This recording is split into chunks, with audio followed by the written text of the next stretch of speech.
Drug dependence and abuse. Drug produce dependence property. ये dependence property cause करती है। Dependence मतलब उसके प्रति हमेशा उसे कंज्यूम करना या उसके प्रति आदी बन जाना। It affect the mood, thought, feeling और बिहेवियर।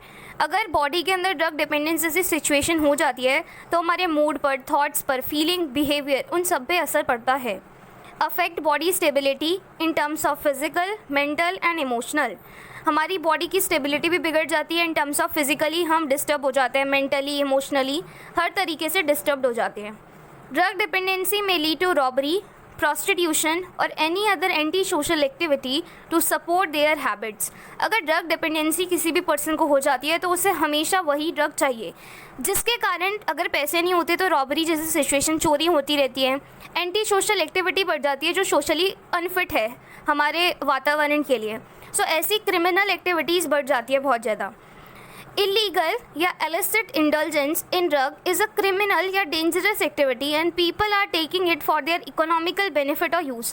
कई लोग इसका यूज़ करते हैं, लोगों को इलीगल रूप से दवाइयाँ प्रोड्यूस करते हैं, ड्रग देते हैं और ये एक उनका बिजनेस हो चुका है। Drug abuse means using a CNS active drug. Drug abuse हम तब कहते हैं जब हम CNS एक्टिव ड्रग या CNS स्टिमुलेटिंग ड्रग को देते हैं या हम यूज़ करते हैं और वो CNS एक्टिव ड्रग का एक्शन होता है उसका। ड्रग ये misuse means taking a drug other than CNS active drug in wrong dose, wrong doses, wrong indication for a duration other than the medically prescribed. Drug यहाँ पर दो term है, एक तो है ड्रग एब्यूज़ और एक है ड्रग मिसयूज़। एब्यूज़ के अंदर तो हम CNS एक्टिव ड्रग लेंगे, ड्रग मिसयूज़ के अंदर हम CNS other than CNS active drug लेंगे जो कि रॉन्ग डोज के अंदर प्रिस्क्राइब की जाती है या लेते हैं पर्सन। रॉन्ग डोजेस किसी भी रूट से ले सकते हैं जो अनफिट है हेल्थ के लिए।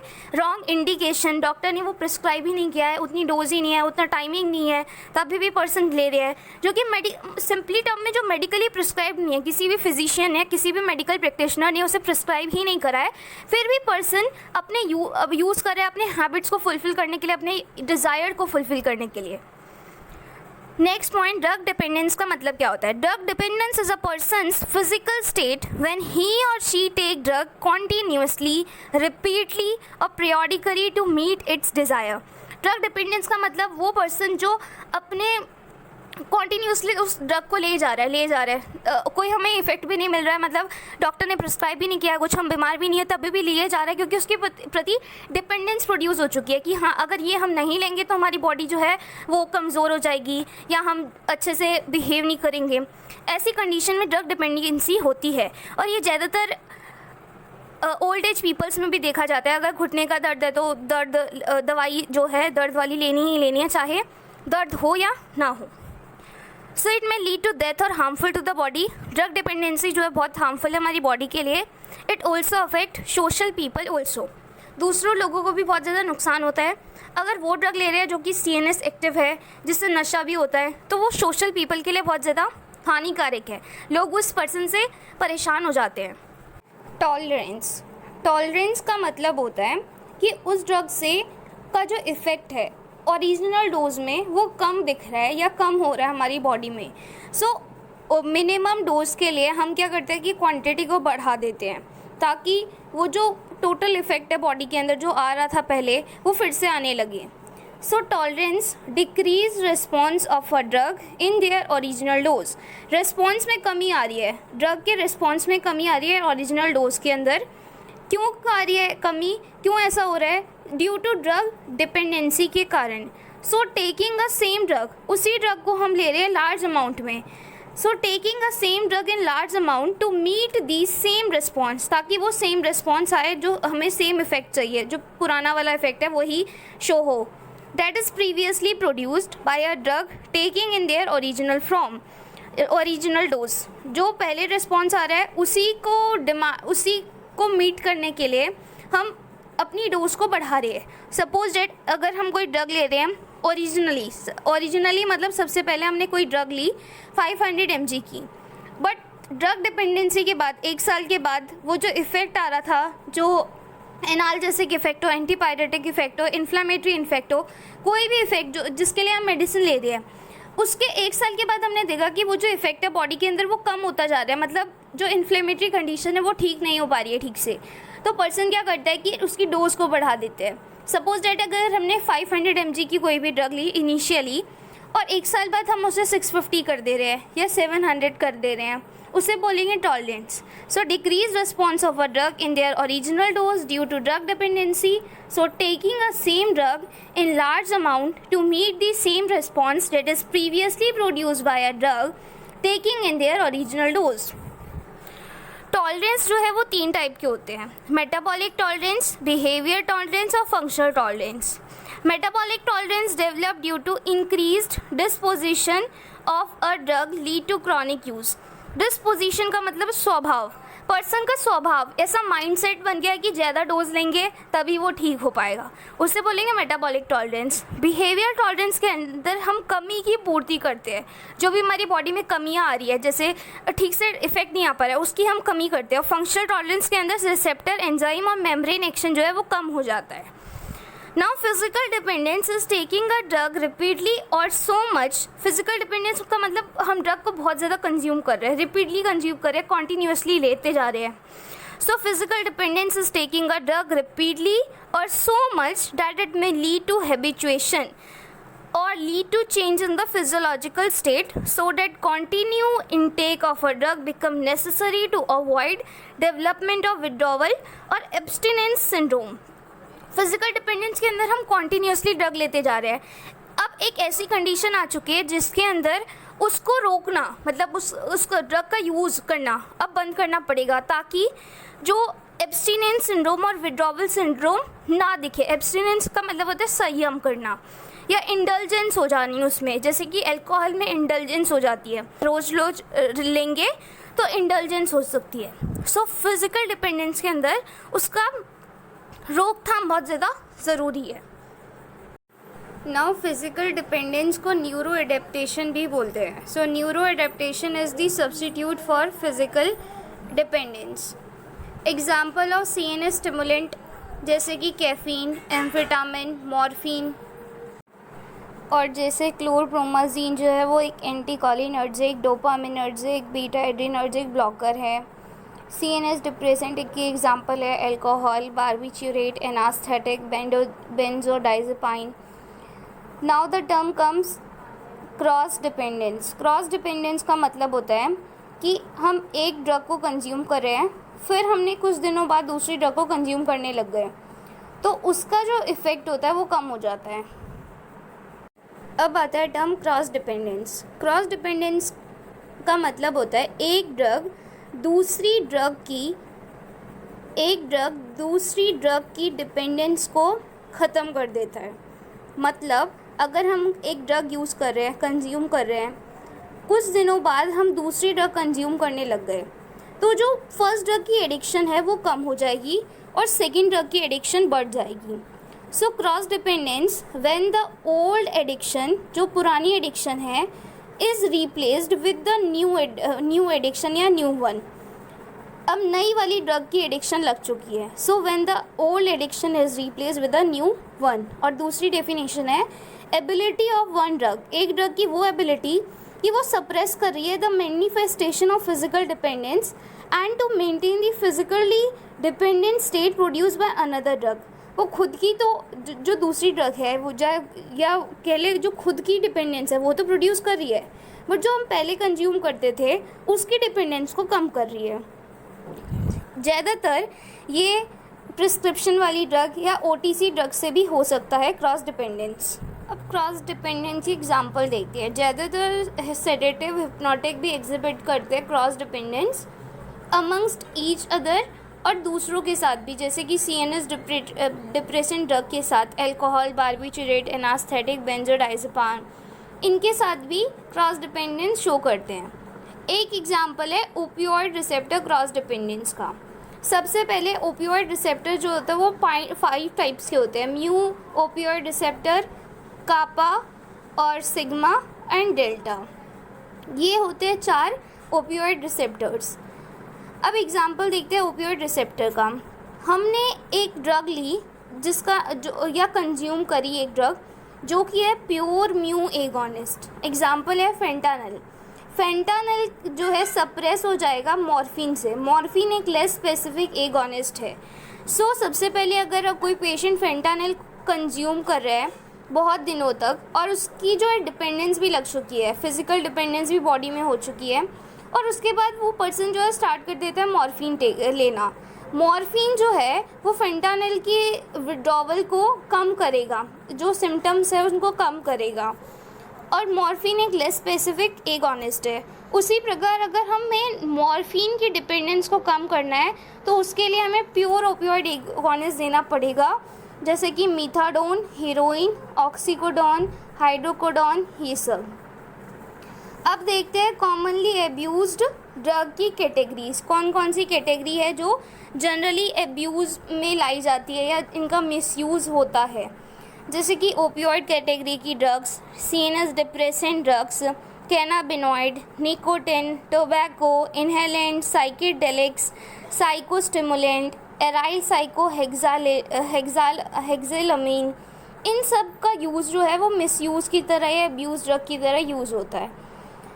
कभी कभी तो ऐसा भी केस होता है कि अगर कोई पर्सन एल्कोहलिक है, सपोज डेट एक एग्जांपल है, कोई पर्सन एल्कोहलिक है, वो एक टाइम पे 2 ड्रग का यूज़ करता है, so more than 1 drug at a time. Example है एल्कोहलिक पेशेंट जो है, एल्कोहलिक पर्सन जो है वो स्मोक और टोबैको भी करता है। ओपियोइड एब्यूज़र जो है, जो ओपियोइड कंज्यूम करता है, वो टोबैको भी लेता है, अल्कोहल भी यूज़ करता है, कैनाबिनॉइड भी लेता है, सेडेटिव भी लेता है, सभी चीज़ें एक साथ भी यूज़ कर सकते हैं। ऐसे भी पेशेंट्स मिलते हैं।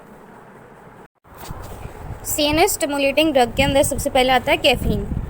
सो कैफ़ीन जो है एक मोस्ट वाइडली एब्यूज ड्रग है, सबसे ज़्यादा इसका कंज्यूमशन किया जाता है as a abuse drug. Now second point, drug produce sleep disorder and increase in heart rate. Caffeine जो है स्लीप डिसऑर्डर, स्लीप की प्रॉब्लम क्रिएट करता है, सोने नहीं देता। Caffeine drug produce sleep disorder and increase in heart rate. Caffeine को consume करने के बाद स्लीप डिसऑर्डर देखे जाते हैं और हार्ट रेट में भी इंक्रीज़ हो जाता है। स्लीप डिसऑर्डर मतलब अच्छे से नींद पूरी नहीं हो पाती पर्सन की, और हार्ट रेट भी उसका हाई रहता है। Upon discontinuation of caffeine intake, withdraw syndrome appear like lethargy, irritability and headache. अगर कोई भी पर्सन कैफ़ीन का यूज़ कर रहा है और कुछ दिनों के लिए वो छोड़ देता है कैफ़ीन का, तो कैफ़ीन लेना, तो उसके अंदर विड्रॉवल सिंड्रोम देखे जाते हैं। अपॉन डिसकंटिन्यूएशन ऑफ कैफ़ीन को अगर वो बंद कर देता है लेना, तो कैफ़ीन के विड्रॉवल सिंड्रोम देखे जाते हैं, जैसे कि लेथार्जी, इरिटेबिलिटी और हेडेक जैसे सिचुएशन उसकी बॉडी में हो जाती है। लेथार्जी का मतलब है lake of energy and enthusiasm. Person के अंदर एनर्जी नहीं बची है, कोई इच्छा ही नहीं है काम करने की, एंथुसियाज्म ही नहीं है। और इरिटेबिलिटी, जल्दी से इरिटेट हो जाएगा, और हेडेक होता है। Now physical dependence develop on taking 400 to 600 mg caffeine, that is 4 to 6 cups of coffee every day for 1 to 2 week. Physical dependence जो है बहुत जल्दी बॉडी के अंदर अकर हो जाती है। अगर 1 से 2 वीक के बीच में 4 से 6 कप कॉफ़ी पियेंगे, या क्वांटिटी में बताएं तो 400 से 600 mg के करीब अगर कॉफ़ी कंज्यूम करते हैं 1 से 2 वीक तक, तो फिर उसकी फिजिकल डिपेंडेंस की जो लत है वो लग जाती है easily. Now second CNS stimulant are cocaine. Cocaine को हम 3 तरीके से कंज्यूम कर सकते हैं।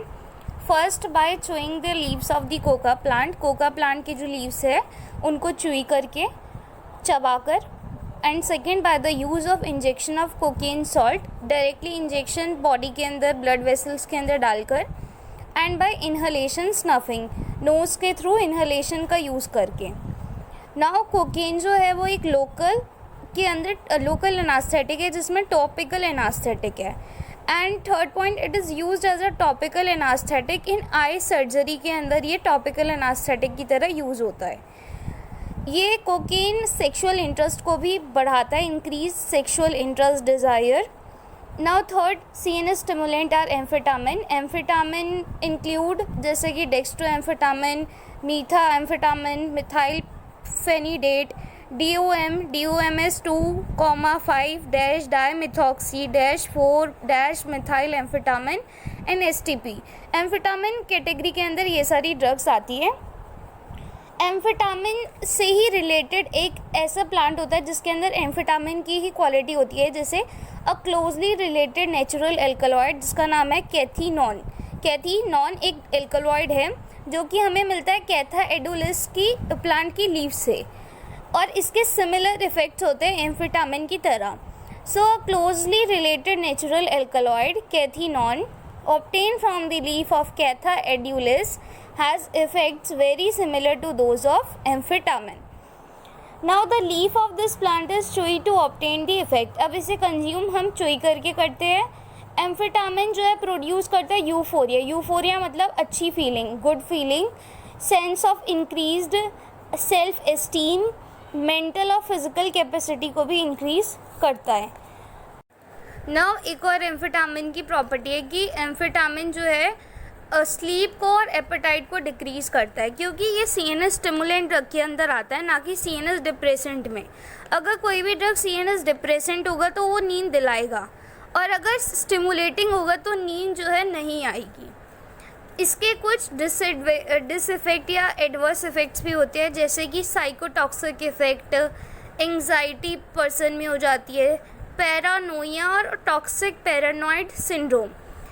टॉक्सिक पैरानॉइड सिंड्रोम के अंदर डिल्यूजन, अनवारंटेड जेलेसी जैसी कंडीशन आती है। डिल्यूजन मतलब भ्रम पैदा होता है, और जेलेसी होती है एक दूसरे से बिना किसी भी रीज़न के।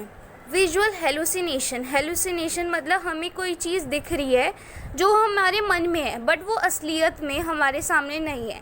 जैसे कि किसी भी पर्सन को अगर पानी पीना है तो उसे दिख रहा है कि पानी तो है, पर असलियत में वहाँ पर पानी नहीं होता है। ये एक एग्जांपल है। या फूड उसे चाहिए तो फूड नहीं है वहाँ पर प्रेजेंट, बट उसे दिख रहा है कि फूड है वहाँ पर, तो उसे बोलेंगे विजुअल हेलुसिनेशन।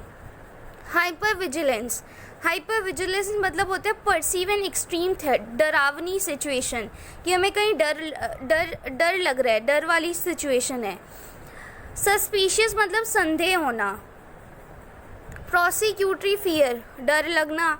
यूफोरिया, अच्छी फीलिंग। एनोरेक्सिया मतलब होता है loss of appetite. Hyperthermia, high BP.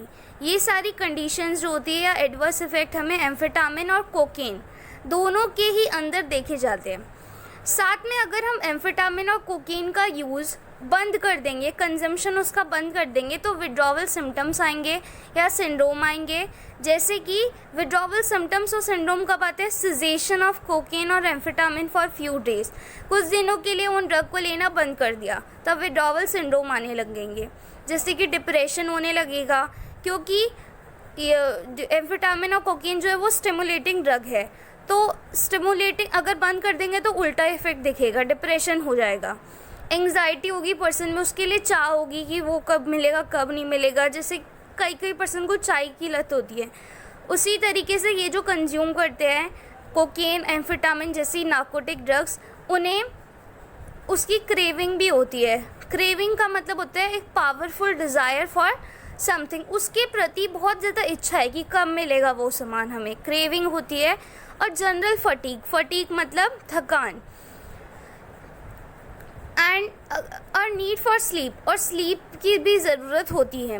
अगर हमें इन विड्रॉवल सिम्टम्स को बंद करना है तो हम ट्रीटमेंट देते हैं। Treatment of cocaine and amphetamine withdrawal symptom is by the use of tricyclic anti depressant या फ्लूपेंटिकजोल। इन दो ड्रग्स से विड्रॉवल सिंड्रोम को बंद किया जा सकता है, या जो लत लगी है कोकेन और एम्फेटामिन की वो ठीक की जा सकती है। तो किन चीज़ों से? ट्राईसाइक्लिक एंटी डिप्रेसेंट देके कोकेन और एम्फेटामिन के जो फिज़िकल डिपेंडेंसी है उसको बंद किया जा सकता है, ख़त्म किया जा सकता है। और फ्लूपेंटिकजोल, FLUPENTIXOL, फ्लूपेंटिकजोल से भी रिड्यूस किया जा सकता है, क्योंकि ये दोनों ड्रग जो जब बॉडी में जाती है तो रिड्यूस करती है कोकेन और एम्फेटामिन के प्रति क्रेविंग को। क्रेविंग मतलब इच्छा, बहुत पावरफुल इच्छा है उसके प्रति कि हम कब लेंगे कब नहीं लेंगे।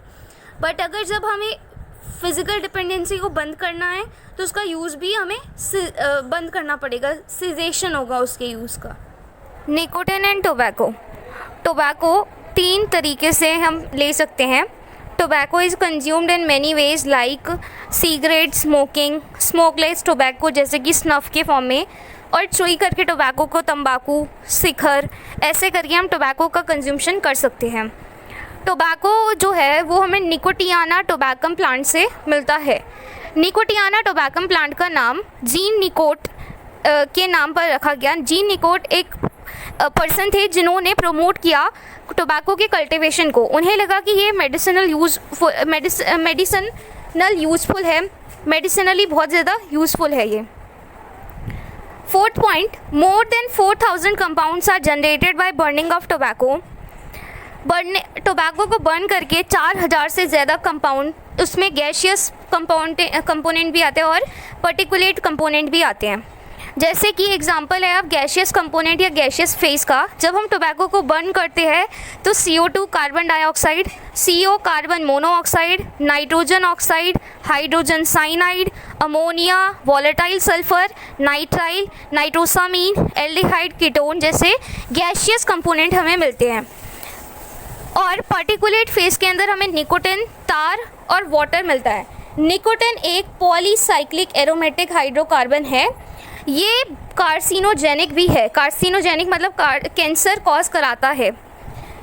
Fifth point, depending upon the composition of tobacco, be its density of packaging, length of column, quality of filter paper, temperature at which tobacco is burned, इन सब क्राइटेरिया के बेसिस पर एक सिगरेट जो है वो 0.5 से 35 mg तक तार प्रोड्यूस करता है और 0.05 to 2 mg निकोटिन प्रोड्यूस करता है। अब हम निकोटिन के बारे में पढ़ते हैं कि nicotine in cigarette smoke is acidic. Nicotine जो होता है वो एसिडिक होता है। जब हम सिगरेट स्मोकिंग होती है तो उसमें जो निकोटिन प्रेजेंट होता है वो एसिडिक होता है। इसके कारण वो ठीक से माउथ से एब्जॉर्ब नहीं हो पाता। So nicotine in cigarette smoke is acidic and is not well absorbed from the mouth. जबकि जो स्मोक होता है, जो सिगरेट का स्मोक वाला पार्ट होता है और शिखर जो होता है वो एल्कलाइन होता है, जिसके कारण वो ईजिली या रैपिडली माउथ से एब्जॉर्ब हो सकता है।